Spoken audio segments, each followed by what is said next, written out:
नमस्ते भारत।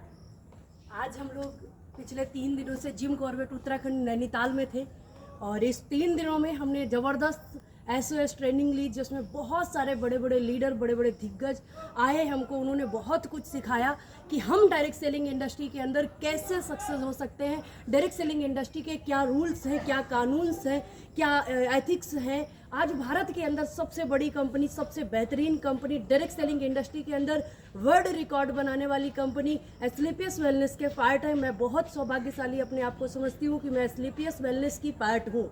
जीवन में बहुत सारी कंपनी हैं देखी, लेकिन सबसे बेहतरीन कंपनी और सबसे खुशकिस्मत बात कि मेरी पहली कंपनी एस्क्लेपियस वेलनेस है।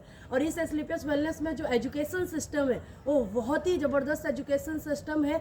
नेचर के साथ में सिखाते हैं। कहते हैं कि यही SOS ट्रेनिंग अगर चाहते तो किसी और सिटी में लगा सकते थे, कोई प्रॉब्लम नहीं होती, लेकिन SOS ट्रेनिंग को जिम कॉर्बेट उत्तराखंड में ही बुलाकर क्यों दिया जाता है? क्योंकि इस उत्तराखंड की धरती को कहा जाता है कि ये महादेव देवों की भूमि है और देवों की भूमि में जो हम लोग सीखते हैं वो जीवन में बहुत आगे तक जाता है। दूसरी बात, यहाँ पर नेचर इतना अच्छा है कि आप जिधर भी निकलेंगे उधर पॉजिटिव नेचर होगा। आप जिधर भी जाएंगे उधर पॉजिटिव बातें होंगी। आप जिधर भी जाएंगे उधर आपको पॉजिटिव चीज़ें समझ में आएंगी। इसलिए हम लोग सीख पाते हैं कि हम अपने घर को कैसे ठीक कर सकते हैं, अपने लोगों को कैसे ठीक कर सकते हैं, अपने घर वालों को अच्छा पैसा कैसे दे सकते हैं। ये सारी चीज़ें हम लोग यहाँ पर आकर सीखते हैं।